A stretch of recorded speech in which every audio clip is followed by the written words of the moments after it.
जब भी कोई सीरियस पेशेंट इमरजेंसी डिपार्टमेंट में आता है तो उसको CNS, heart rate, blood pressure, temperature, respiratory rate और ऑक्सीजनेशन से उसकी सीरियसनेस को पता करते हैं और वो वार्ड में ठीक हो सकता है, ओपीडी में ठीक हो सकता है, हाई डिपेंडेंसी यूनिट जिसे एसडीयू में कहते हैं में ठीक हो सकता है या आईसीयू में उसको जाना चाहिए, ये उससे डिसाइड होता है। लेकिन यदि पेशेंट रेस्पिरेटरी डिस्ट्रेस के साथ आता है और तो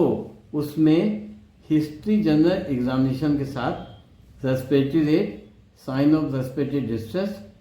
SpO2 without oxygen, response of oxygen, BiPAP और मैकेनिकल वेंटिलेशन की पॉइंट्स से पेशेंट डिसाइड होता है कि इसकी बीमारी क्या है और इसका क्या प्रोग्नोसिस या आउटकम निकलेगा। ऐसे कई पेशेंट हमारे पास आते हैं और इन पॉइंट्स के साथ जब हम इन्वेस्टिगेट कराते हैं तो कंफर्मेशन डायग्नोसिस बनती है। जैसे सीवियर सीओपीडी में रेस्पिरेटरी रेट बढ़ा हुआ होता है, साइन ऑफ डिस्ट्रेस भी होता है और एक्सरे में कभी कभी नॉर्मल आता है, कभी हल्की ओपेसिटीज आती हैं, जबकि इको नॉर्मल होता है, ईसीजी लगभग नॉर्मल होता है और ऑक्सीजन का ऐसे पेशेंट में बहुत अच्छा रिस्पांस आता है और अधिकतर पेशेंट बाईपैप पे आराम से मैनेज हो जाते हैं, सेटल हो जाते हैं। लेकिन यदि पेशेंट निमोनिया के साथ आए, यदि वो माइल्ड निमोनिया है तो डिस्ट्रेस के साइन ज़्यादा नहीं होते हैं, रेस्पिरेटरी रेट भी ज़्यादा नहीं होता है, एक्सरे भी नॉर्मल जैसा दिखता है, इको नॉर्मल होता है,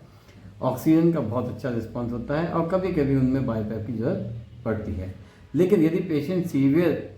निमोनिया के साथ आता है तो डिस्ट्रेस बहुत ज़्यादा होता है,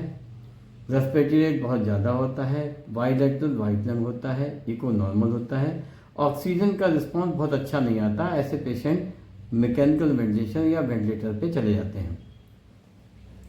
यदि ऐसे पेशेंट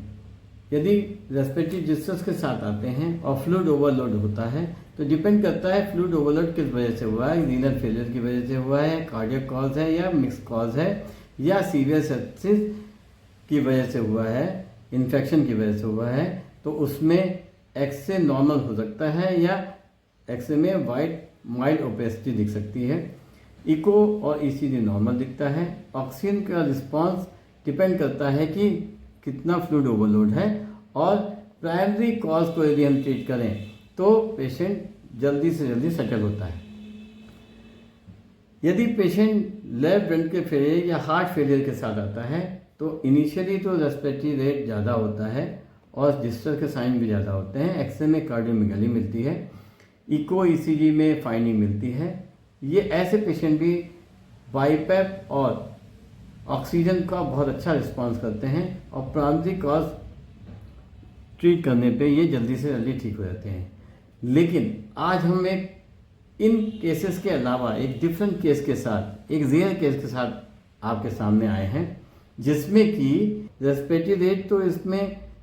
थोड़ा था, साइन ऑफ डिस्ट्रेस भी बहुत ज़्यादा नहीं था, एक्सरे में हेट्रोजिनस बाइलेटरल ओपेसिटी थी जिसको हम लोग वाइट लंग कहते हैं, जो कि प्योर वाइट नहीं था, हल्की माइल्ड वाइटनेस थी, ईसीजी को नॉर्मल था और जो सबसे कैचिंग पॉइंट ये है, जो इम्पोर्टेंट ये है कि ऑक्सीजन को ये बिल्कुल रिस्पॉन्ड नहीं कर रहा था, इसके लिए बहुत हाई ऑक्सीजन की जरूरत पड़ रही थी। मतलब कि रेस्पिरेटरी रेट ज़्यादा नहीं है, साइन ऑफ डिस्ट्रेस भी ज़्यादा नहीं है, एक्सरे में माइल्ड ओपेसिटी दिख रही है जो बाइलेटरल है, हेट्रोजिनस है, इको नॉर्मल है, लेकिन ऑक्सीजन की रिक्वायरमेंट बहुत ज़्यादा है इसमें और ये पेशेंट बाईपैप पे भी बहुत अच्छा रिस्पांस नहीं कर रहे थे, जो इनकी क्लिनिकल कंडीशन के हिसाब से इनको मैकेनिकल वेंटिलेशन की रिक्वायरमेंट नहीं थी। इनका जो ब्लड गैस और आगे के एडवांस रिपोर्ट भी लगभग ठीक थी।